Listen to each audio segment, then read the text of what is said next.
Welcome to the Vapor Cave. I am playing synthesizers tonight and thought we would talk about them.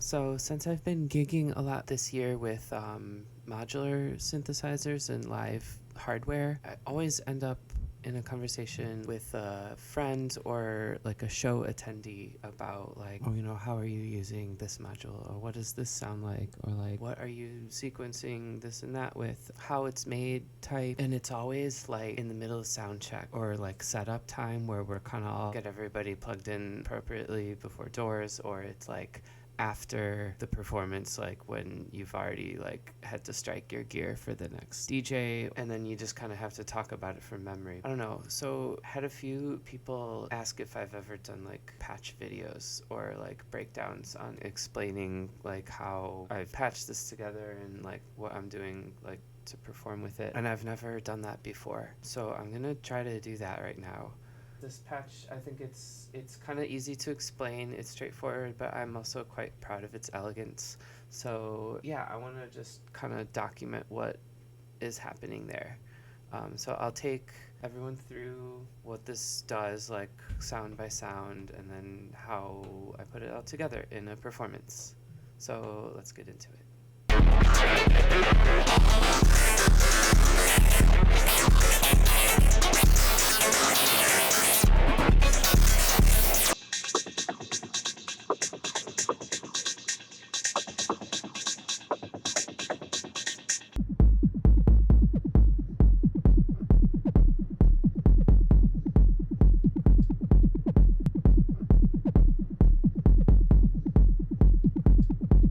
So here is the eurorack system that I brought to my last show last week. It was the Triptyque party at the Corktown Tavern.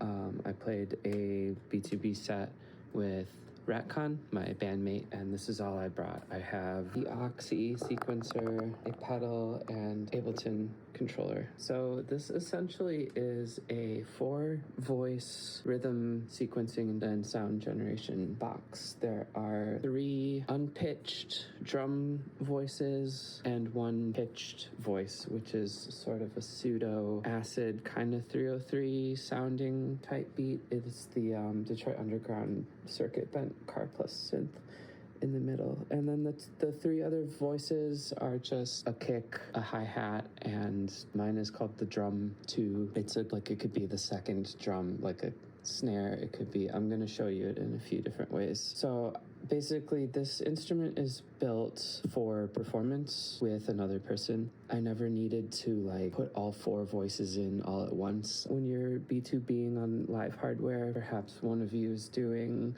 the kick drum and the rumble and the like little low end atmosphere, and then the other is doing upper frequency percussion or a monosynth line, like creating samples or looping or some sort of texture.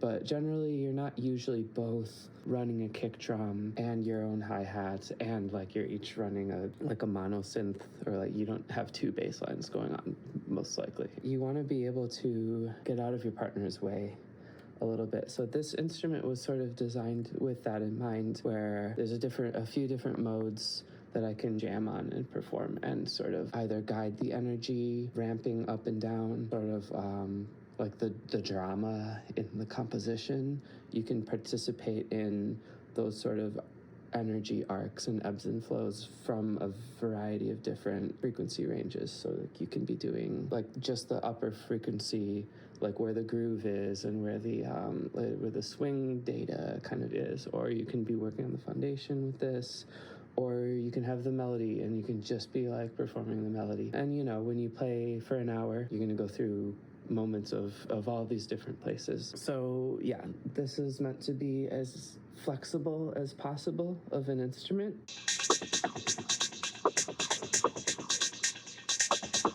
I guess the first thing, I will show you each voice one at a time. I can show you what sort of like sonic flexibility there is within each of the 4 voices, and then I'll show you something in context where we can print some arcs of improv to see kind of where you can take this in terms of like stem generation for production. These 4 switches on the muted Jovis here, you flip it on and it starts feeding sequences into whichever voice.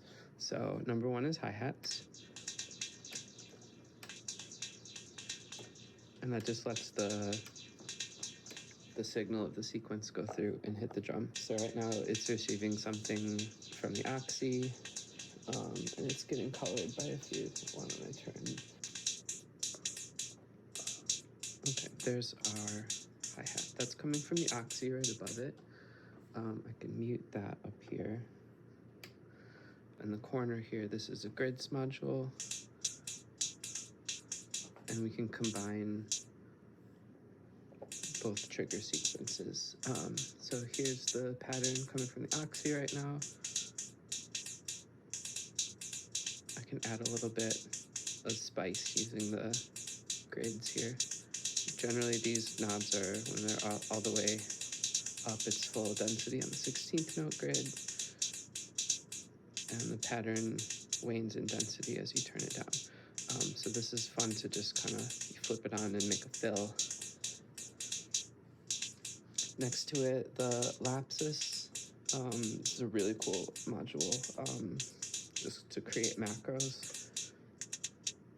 My fader, my first fader here, is a global decay knob. All the drums are on this decay knob. And then up here we can choose the maximum width of the envelope, which is hitting, it's all low pass gates based.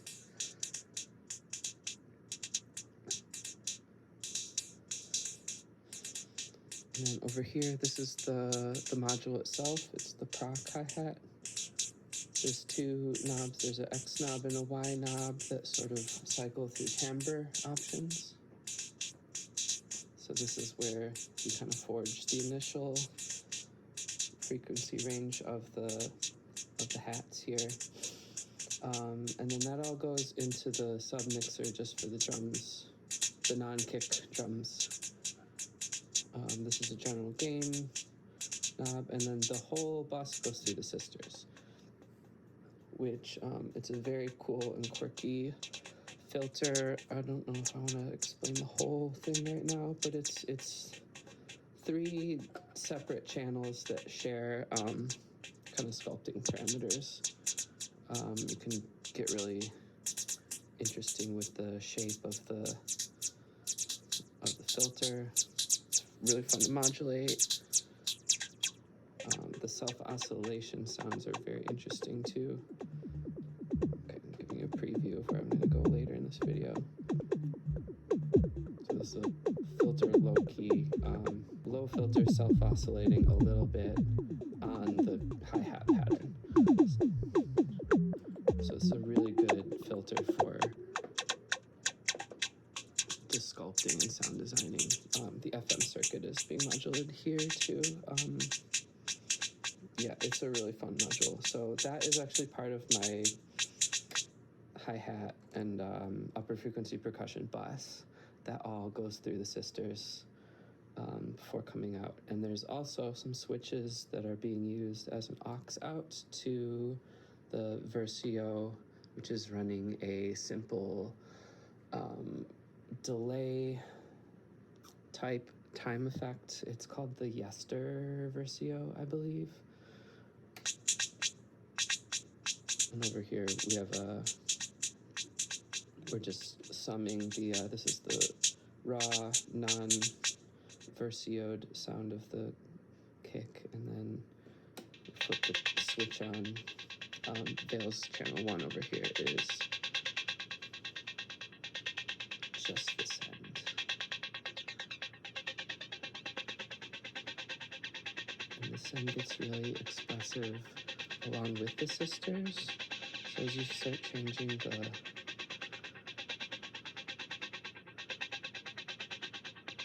core sound of the hi-hat, this delay trail starts to get really interesting.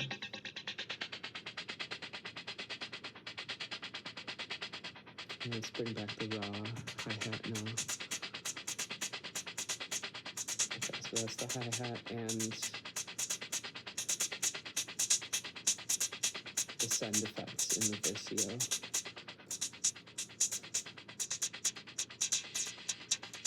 Slide a little, you can get a little expressive with the decay slider here. If you don't want it to open as much, you can come up here.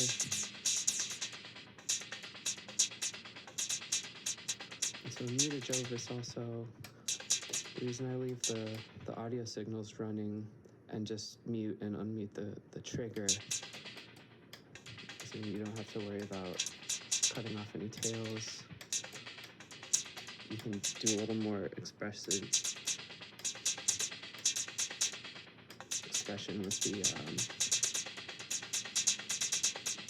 with the parameters we've laid out for ourselves in the modular level, because you want to find like a few controls that you can start to kind of jump to get really like flexible with the sound. So for me right now, it's mostly, you know, this knob on the grids is to add some fill to your pattern. That's a fun thing to kind of play with in the moment. The decay, which is always important, and especially when you're using low pass gates, the decay will have a lot of effect on the tone color, not just the like the shortness or openness. Legato marcato for my classical kids. Yeah, there's more to it than that, so it kind of adjusts the articulation of the note too, which is why I like to use low pass gates on drum sounds. And then the sisters as all these filtering options. So those are sort of my three kind of go-to play with. Oh, and the drum module itself has some timbre changes. So let's just like jam a little bit with those 4 parameters.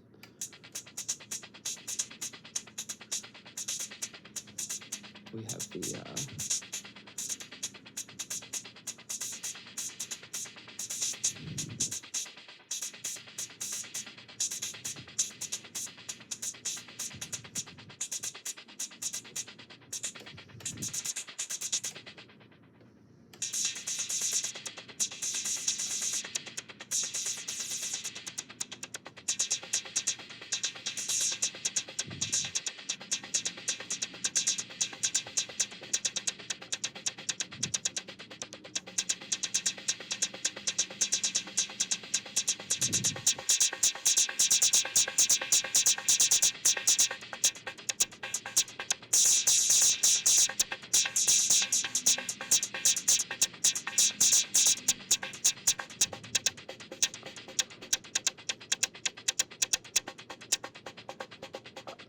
take it to a more muted spot here now.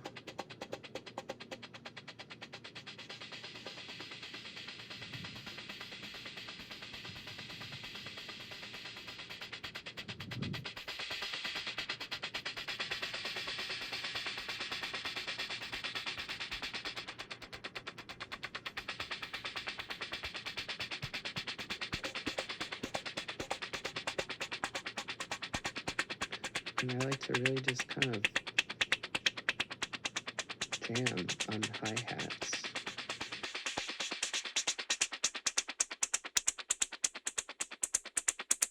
It can be fun to just really focus on only one sound.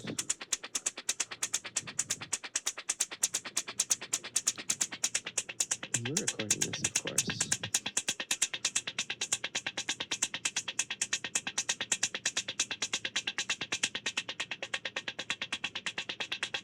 But just letting things morph slowly the whole time, sort of evolving organically. You can cut them into symmetrical 4s and 8s later.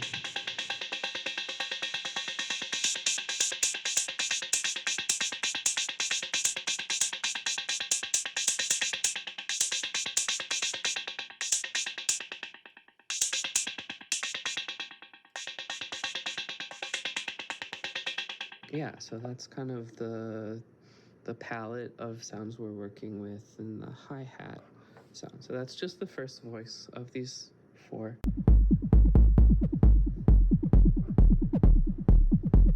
So the next voice in my system, number 2,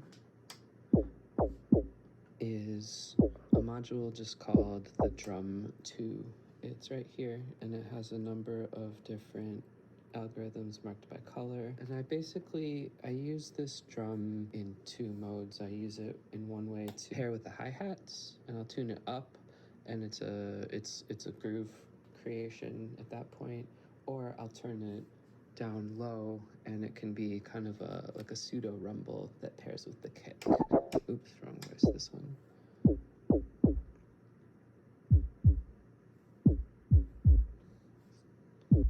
And get a nice kind of low tom kind of sound. And this also has an aux switch that will send it to the Versio.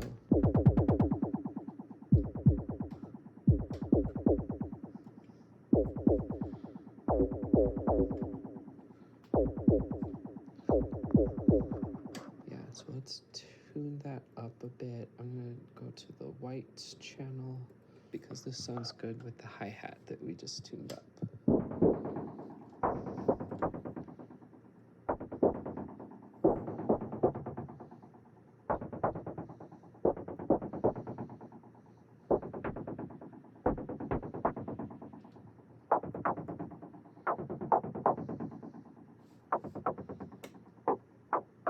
Yeah, so that's now like a snare-ish type beat. And let's pair it with the hi-hats that we were just playing with.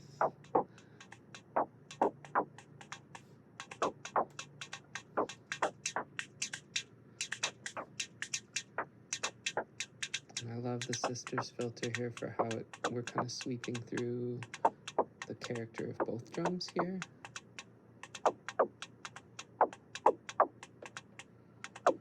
We have one last low pass filter stage on the snare sound here. Let's tune that up a little bit too. This drum tends to run a little bit hotter than the hi-hat as well. So we balance that with our sub mixer. And let's add some trails.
this way.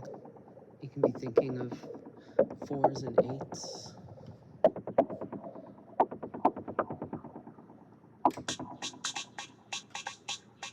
When you think of 4s and 8s,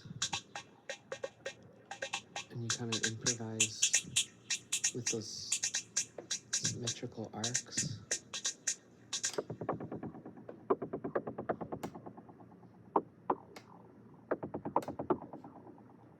if you think about those symmetrical arcs, then you have some larger pieces with some expression baked in when you go to start producing with these sounds that you've made. So that was just kind of one example. I didn't even touch the pattern or change the pattern that's coming through the oxy at all. That's just, I've got a couple pages of kind of rudimentary, basic little grooves that are kind of designed to just get you started and into putting ink on the paper. And you can play with the sound design from there. So yeah, that's sometimes the first place I'll start, kind of like a snare and a hi-hat together. That's a separated stem that's now in my Ableton. And then we move on.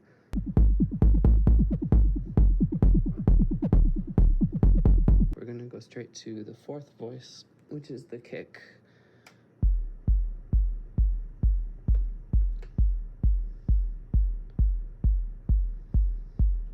So real simple for there. This drum is on a slightly different circuit as the other drums. The other drums go up here through the sisters, which takes the bus from this Erica mini drum mixer. And then from there, there's these switches that will send aux into the Versio, and then they get summed in the first 2 channels here on Veils. And then they go to the looper, but we haven't talked about the looper yet. And then the kick circuit is a little different. So the kick down here, we're looking at the mutant bass drum. This filter, it's called FE, it's ST modular. It's a cute little low pass, high pass switch. This is running on a high pass, and it's getting the coarse texture of the upper frequency of the distortion output of the mutant bass drum, and that's being summed with the clean output of the mutant bass drum, which is the 4th channel of Veils here. So we color the bass drum using that, and then that just gets summed into our main stereo summed output channel. It skips the Versio, it's contributing to the sidechain pattern, which is receiving the trigger pattern from whatever the kick is. But the kick is just going directly to the output, because it's good to be able to get back to a really clear kick when you are doing this kind of stuff live. So I always want to be able to find a nice clean kick. Let's start here. Simple 4 on the floor. This also has a maximum decay, but I like this decay, just the native knob here.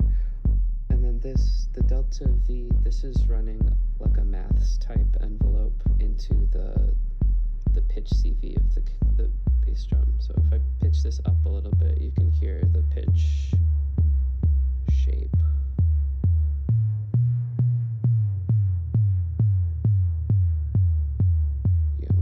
That back into the depths.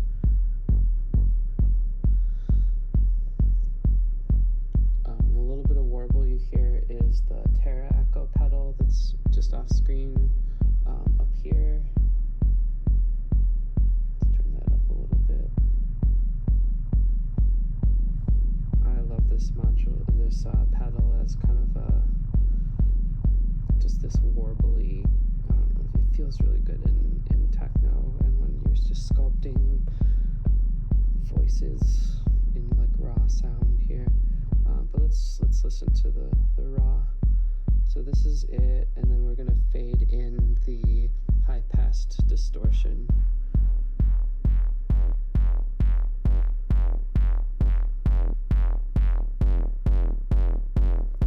You hear a little bit of filter modulation coming from elsewhere.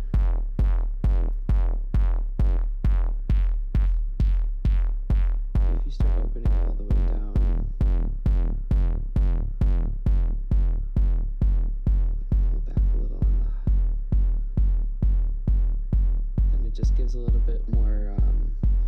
zhuzh in the upper register so that the kick can kind of be heard. It doesn't get buried too muddy that way.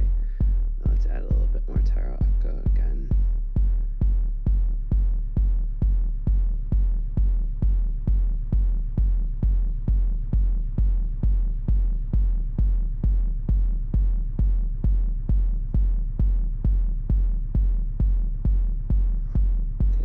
So there's not a rumble per se in this case, a rumble channel that is, but we're kind of approximating that here. And then the other way I want to contribute to this sound, the kick for now, it's a kick, you know. This module is very powerful. You can sculpt it in a lot of ways, but for now that's fine. We're gonna go back to voice 2 and I'm gonna tune it down. And it's going to be sort of contributing to the groove of the kick in this context. And you know, we can even leave it as the same pattern in coming out of the oxy as how we recorded it earlier as a snare. We can maybe just phase it on a different downbeat so those rhythms come out of sync when we start producing with it.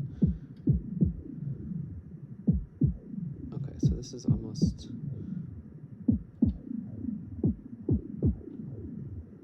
a little bit like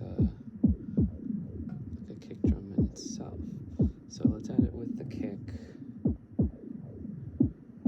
And we're gonna get kind of a root, like this is gonna be like the foundation. So we'll sculpt the foundation in and then kind of ride around with it, play around with what sort of things we can do spectrally to evolve this texture and ebb and flow with the energy. Yeah, let's go.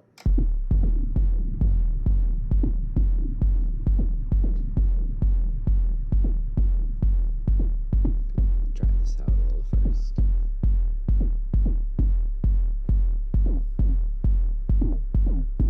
Before we do effects, let's lock in our... Here we go, there's some pitch.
So there is some foundational type material that we can arrange on top of.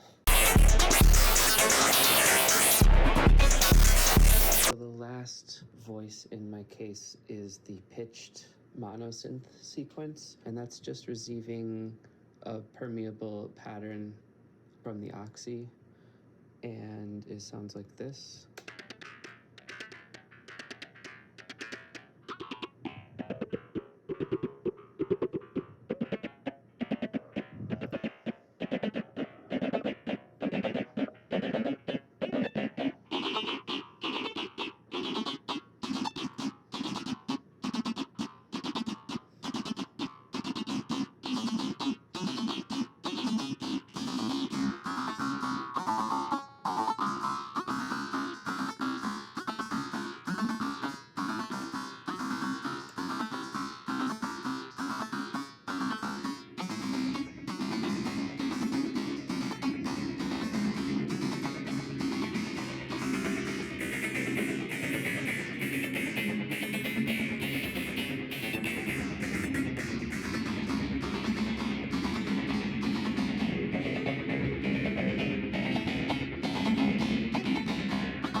Scooping up the low ends.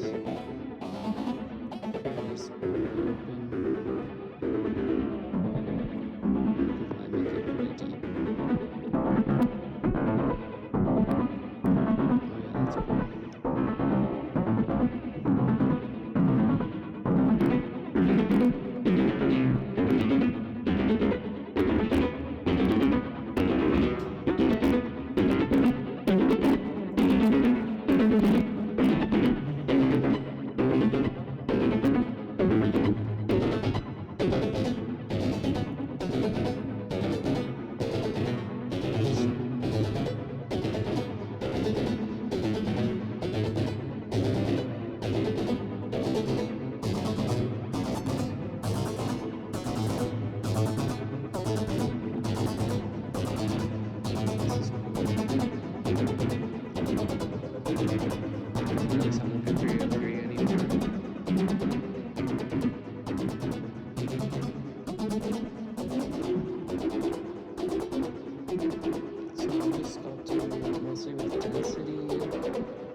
Sometimes rhythmic density, sometimes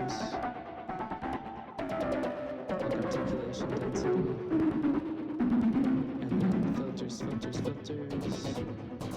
then whenever like, oh, I haven't even talked about the loop yet, we'll do that next.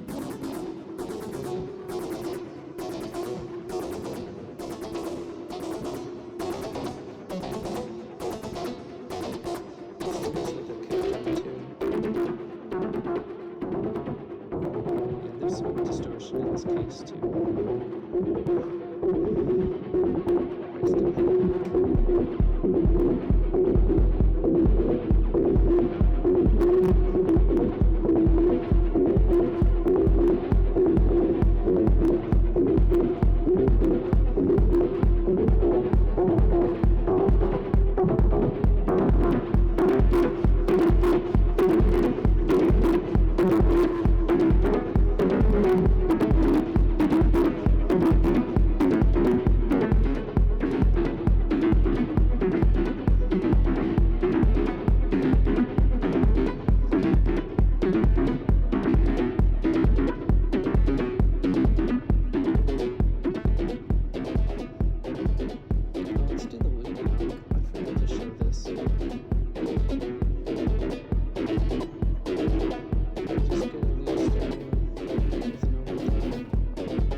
second to explain. So this is receiving 4 different subdivisions from a clock divider. I can choose whether the loop reset is 1 measure, half measure, quarter note. Let's put this on for a sec. And we'll turn off the Versio for now. So this is just the loop.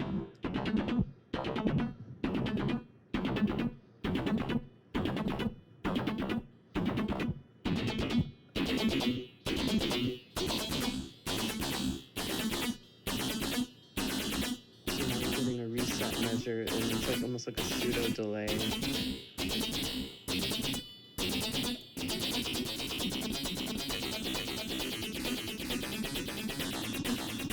Put it in a setting at a smaller subdivision, and it almost becomes kind of part of your groove.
Oop. Oh, I might have messed it up.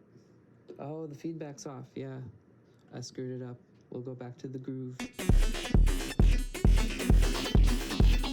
going to go show you what the loop is on.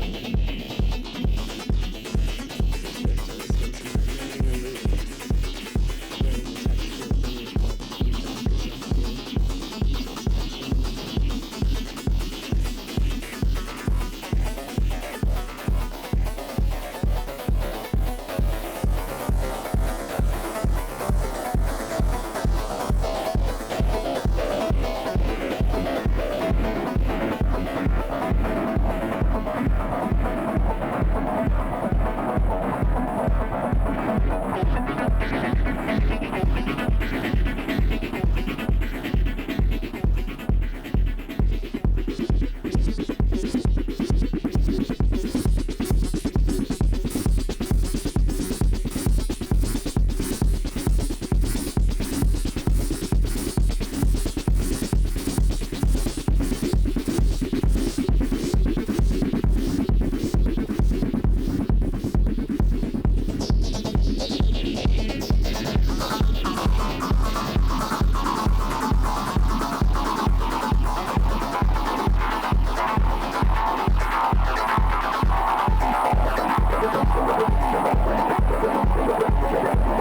This is all texture. You can just produce your shader.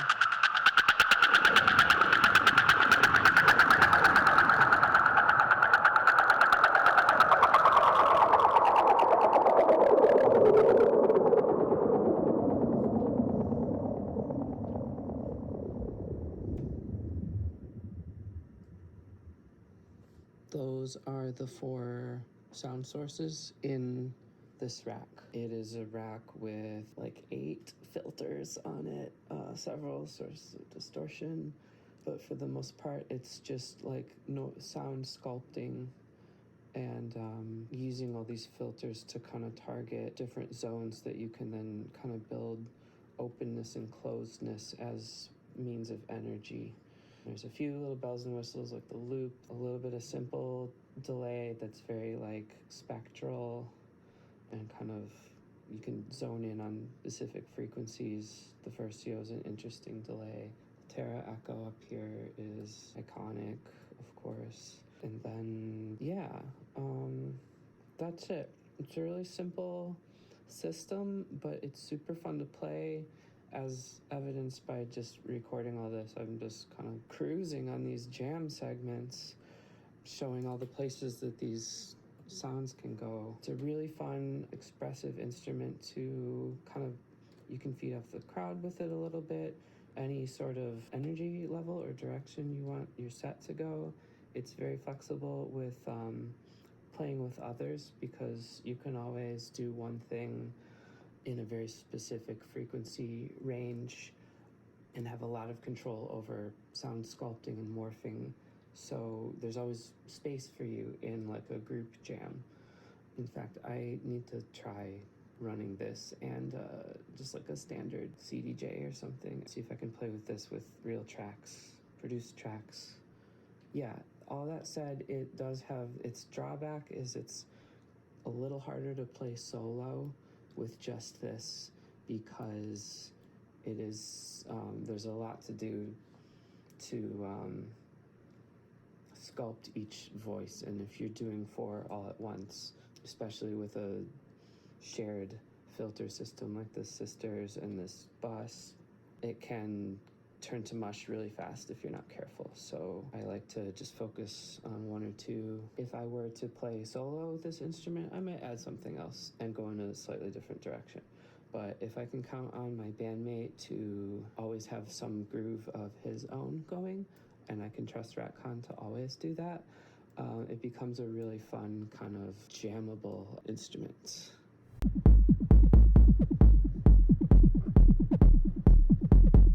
So that is my patch of the season. It's the one I've been jamming with and performing with, and I'm going to be doing a bunch of recording. And I really wanted to just lock in some of the sounds that I'm building with this system. It's been pretty fun to play. So I hope you found some interest in it and maybe an idea for your next patch. And if you have questions, leave a comment, or I'll leave a link to our /sound labels Discord. Anyway, thanks for stopping in. Peace and blessings.